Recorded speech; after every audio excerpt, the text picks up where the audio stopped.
Welcome to From Caving In to Crushing It, the podcast for those who find themselves immersed in adversity and choose to write their story instead of having others write it for them. I'm Drew Durrani, and I'm your host. Andrew, good to see you. Nice to see you, Drew. And I love your name because I'm an Andrew too. I just happen to go by Drew. So good name. Yeah, my siblings always told me I couldn't pull off Drew. They'll call me Andy, but they're like, you can't pull off Drew. Drew's like a tough guy name. They always associate you're not rugged enough or tough enough to be a Drew. Oh my gosh, tough guy. That's pretty funny. My dad was Andy. Oh, there you go. Okay, so it's for you, it's a generational name. Yeah, I'm an Andrew Jr. But Okay. when it came to naming our first son, instead of doing Andrew the third, because I ended up going to doctor's offices and they would pull the wrong chart. They'd pull my dad's chart and ask me if I'm in Medicare. No. So we gave him Matthew and we did Andrew as the middle name. So There you go. yeah. So I always like to thank the person or people who introduced me to my guests. And here you and I met through a networking group called Shared Connections, led by Jeff Lord, Drew Casaccio, and Chris Pry.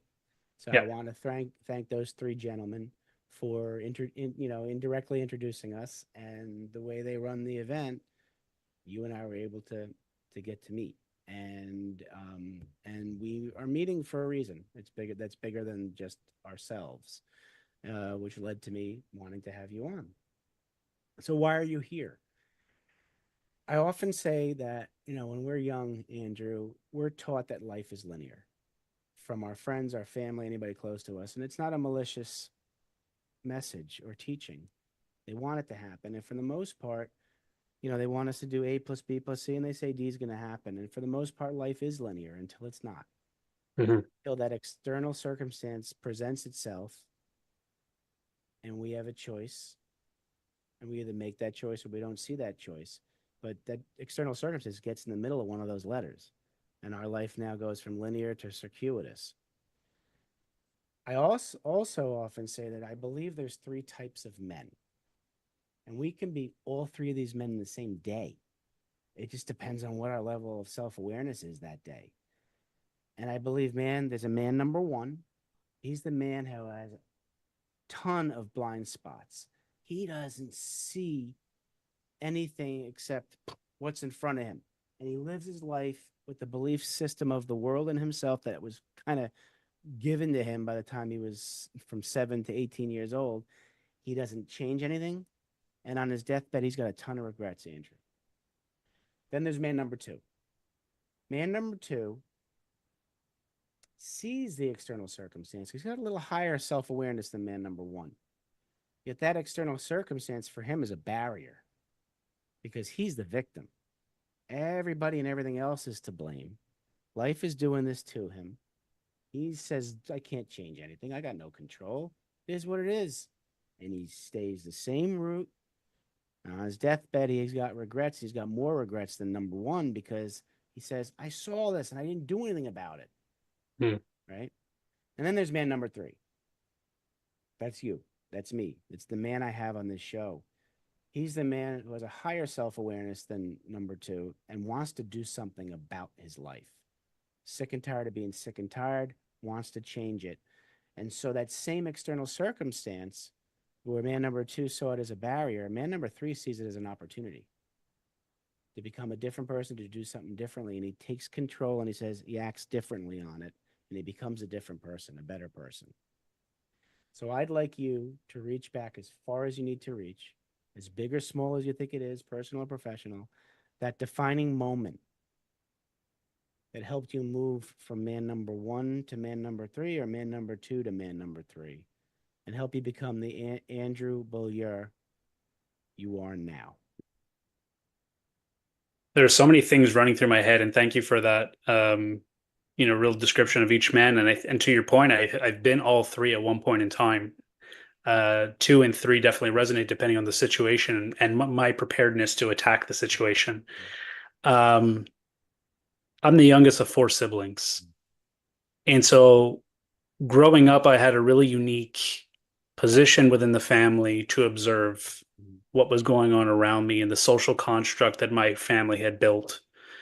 And I'm toying with this. It's not a specific memory, it's more of my childhood in general, of just seeing how my siblings were being raised and how their interactions with my parents and their friends, Mhm. and kind of picking and choosing what I liked and I didn't like Mm.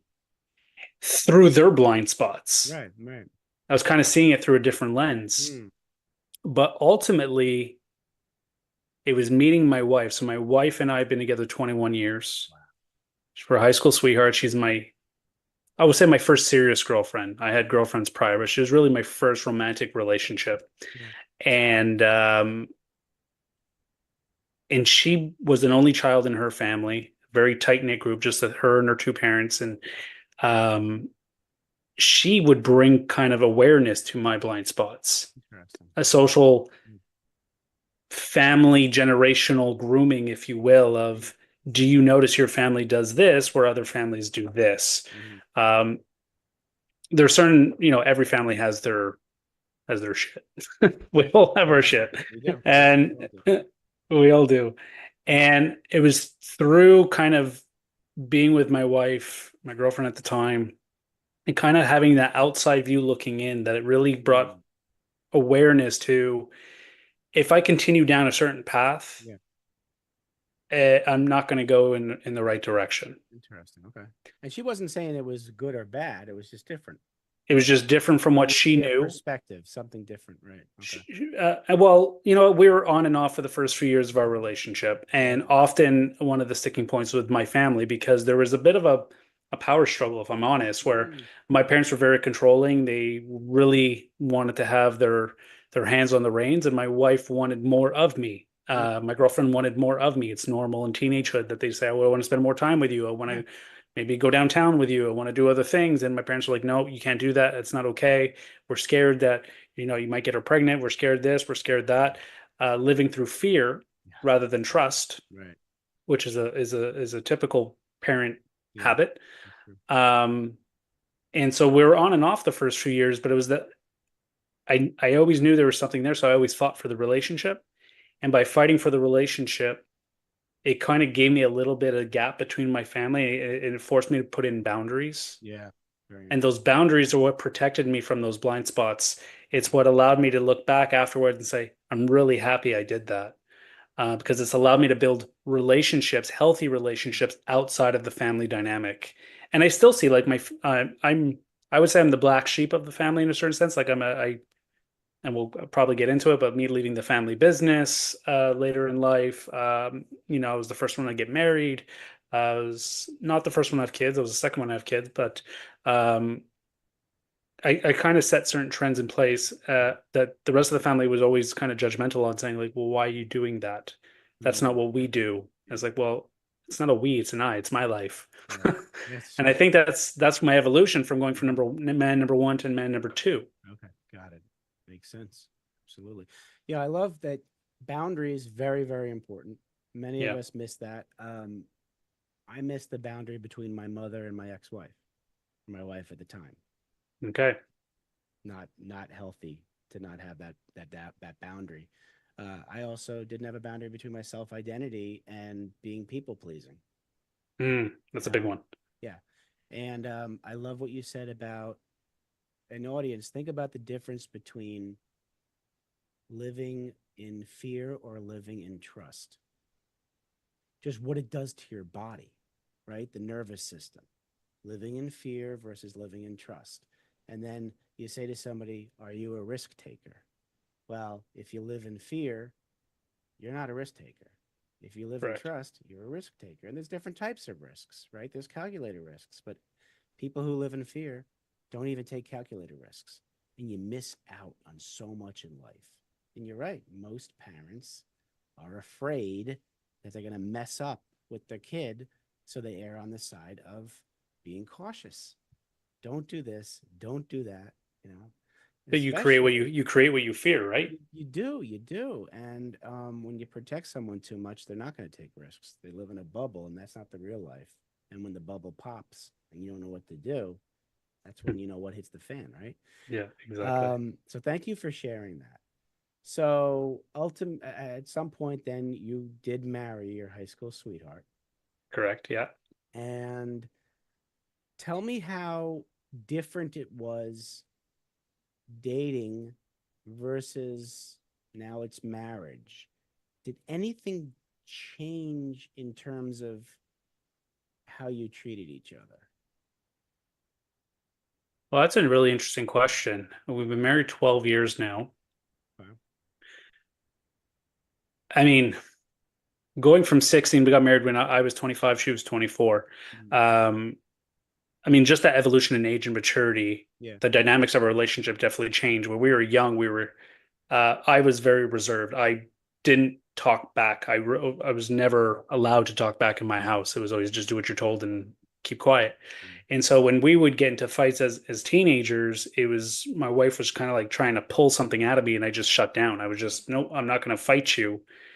Um, I'm not necessarily going to do what you're asking me to do, Yeah. but I'm not going to fight you. And eventually, it took my grandfather passing. I was in such an emotional swirl. I was very close to my grandfather, and Yeah. uh, in an argument with my wife, I kind of just eventually just found my voice. And we both recall that day very vividly. She's like, "That was the day you found your voice." Wow. And it allowed us from that point on. So that was probably around early 20s. From that day on, we were able to build our communication from a place of respect and common ground. So we can disagree with each other, but there's always going to be respect on the table. Right. And I would say the strongest point of our relationship is our communication. Despite the situation happening around us, we're able just to talk, not fight necessarily. We can Yeah. dispute, Yeah. but we're not fighting. Um, but that comes with maturity. That came with a little bit of experience. Mhm. Um, so the biggest change from dating to marriage was that in it was happened at the same time that we were coming together and moving out on our own for the first time. I think we moved out not even a year before we got married. We were engaged, but we weren't married. So it was really like a transition of being together Mhm. versus physically building a home and a family and a life together, um, and building our own little nucleus. Mhm. So yeah, that was a really exciting time, really. Absolutely. Absolutely. So moving to where you are now, professionally, lead us through leaving the family business because I know that was a big defining moment and how that affected your relationship with your family and where you are now. So let's hear some professional stuff.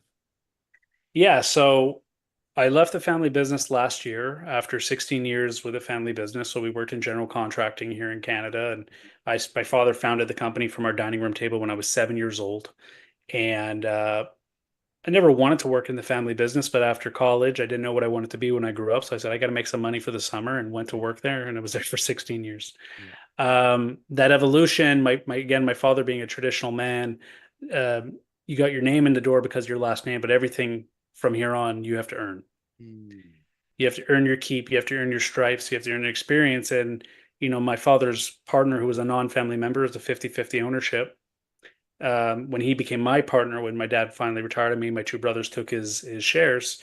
He always told us, he's like, he was harder on you than he was on anybody else. Mm. But you know what? That there's a fond appreciation that comes with that now. In hindsight, it didn't feel good in the moment, Oh, right. but in hindsight, I respect that because it taught me discipline. It Mm. taught me to be focused on goals. It taught me to work hard. And you're right, nothing is given in life. You have to work for everything, Right. whether it be personal or professional. You got to earn it.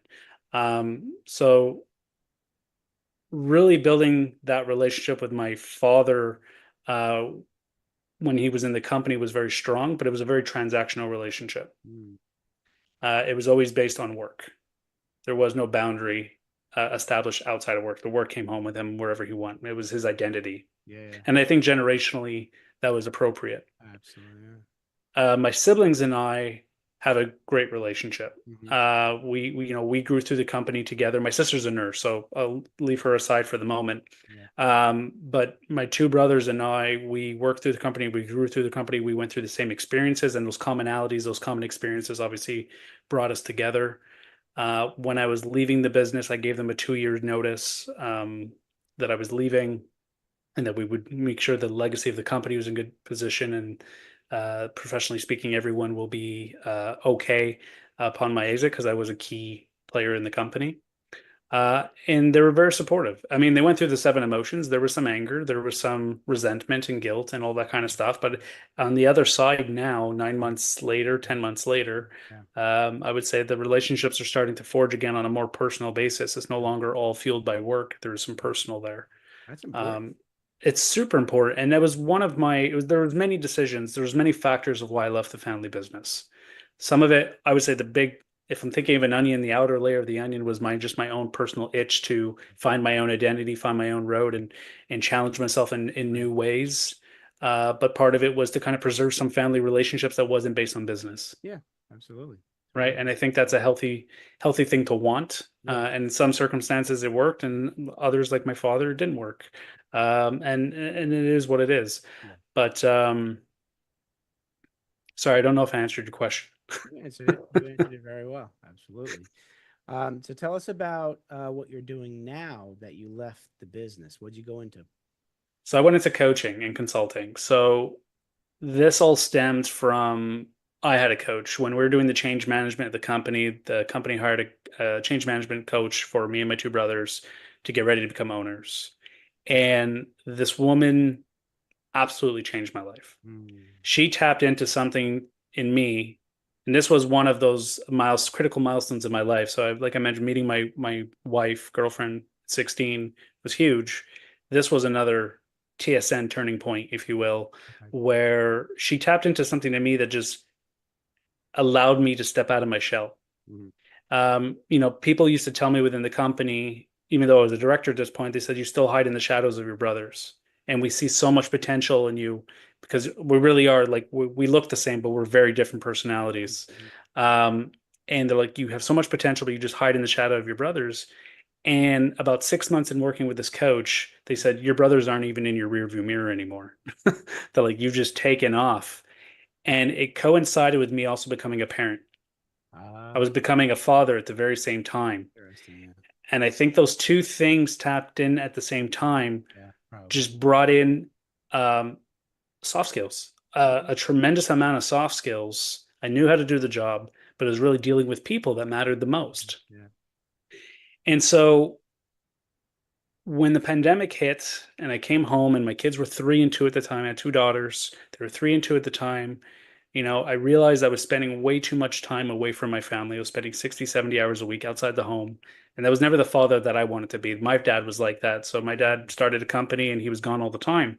So I said, I'm not going to repeat that mistake and being aware of blind spots, right? So that was one that I was cognizant of and didn't want to repeat that. But I was for the first 3 years of my Yeah, oldest yeah, daughter's yeah. life, I wasn't around. Yeah, It wasn't malicious. It was just I was on autopilot. yeah, happens. And the pandemic allowed me a reflection to look back and say, this isn't the kind of parent I want to be. And there's an opportunity here for me to maybe do something else in my life. And so, what do I want to do?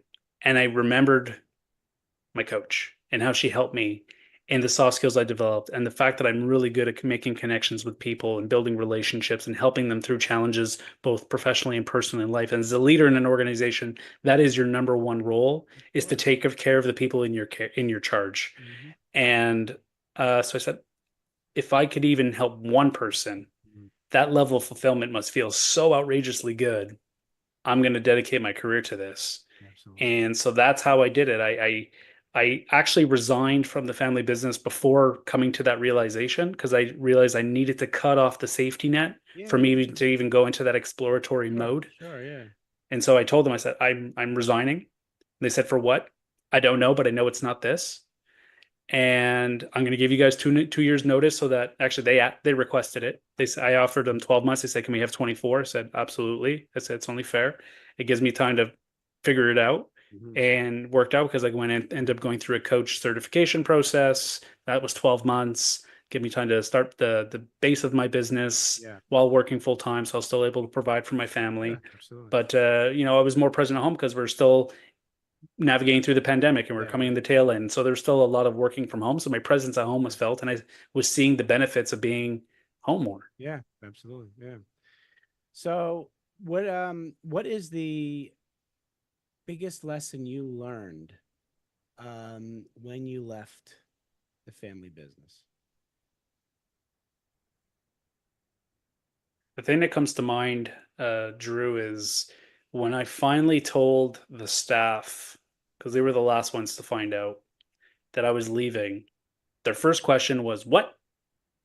But when I said, "This is what I'm going to go do," they said, "Oh, you got to go do that. Mm, We can see it, Andrew." And so the moment I told every single one of them, and then we had a staff of 70 people across Canada. When we finally told all 70 people, every single one of them showed me love, support, encouragement, respect.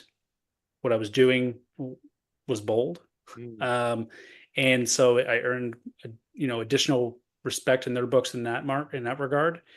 And so what the lesson I learned from doing that is when you're authentic, when you just lean into who you are as a person and really just say, like, I'm not here to impress anybody else but myself. I'm here to live my life under my terms. mm. And you live into that, Yeah, people are going to embrace it yeah, and they're going to celebrate you for it. absolutely. The celebration that I got when I left still gives me tingles today. It really gives me goosebumps. It was a standing ovation. There was gifts and speeches and video montages, and clients sent in videos and handwritten letters, and subcontractors did. It was a celebration of an end of an era.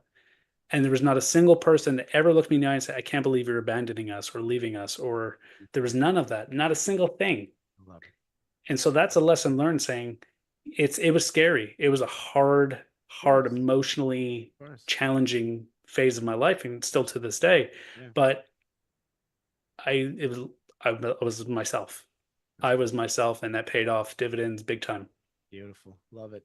Well, with that, you mentioned the word bold, and your audience certainly has captured the essence of Andrew Beaulieu, and they're going to want to get in touch with you.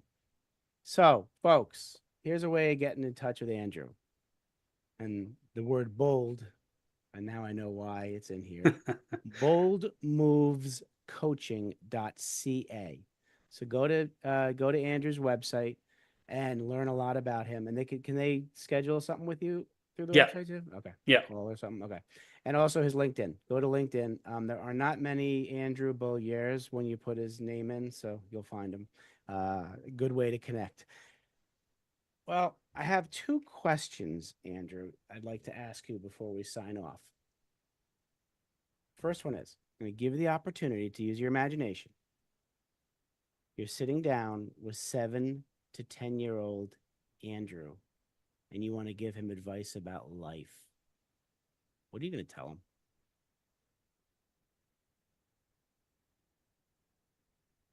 Oh, 7 to 10-year-old me. So impressionable at that age. Mm-hmm. No matter how hard things seem, no matter how hard or challenging life gets, just make sure you're always having fun. Love that. Love that. Don't lose that inner child when they say you're an adult. You It's need to just a enjoy what you're number, doing, right? and Yeah. you need to enjoy what you're doing and who you're doing it with. Oh my gosh. We're never too old to have fun. Yeah, Um, love I that. would just make sure whatever you choose to do in life, just make sure you're enjoying it. Love it. All right, so switch hats now. Now you're sitting with young Andrew, the young businessman entrepreneur, and you want to give Mm. him advice about business. What are you going to tell him? I'm going to tell him something he learned fairly quickly, but I think I would say it anyways. Is business is about people. Mm, It's all about people. Invest in yourself and invest in people, and the rest will take care of itself. love that. Absolutely. Well, Andrew, I want to thank you for a couple things for being here and also for coming into my life, being a friend, and Yeah. keep doing what you're doing. You're a great human being, and you're providing value for others that your coach provided you. So keep doing what you're doing, man. You're doing great things.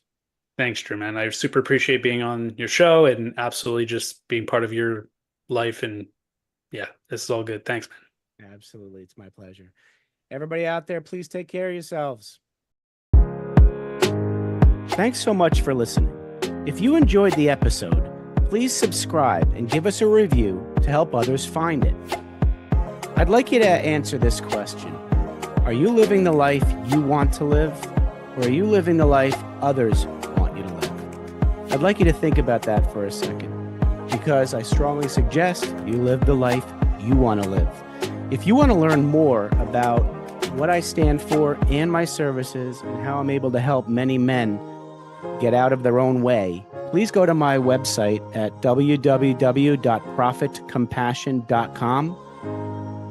Feel free to also email me at drew@profitcompassion.com. I'd love to have a conversation with you.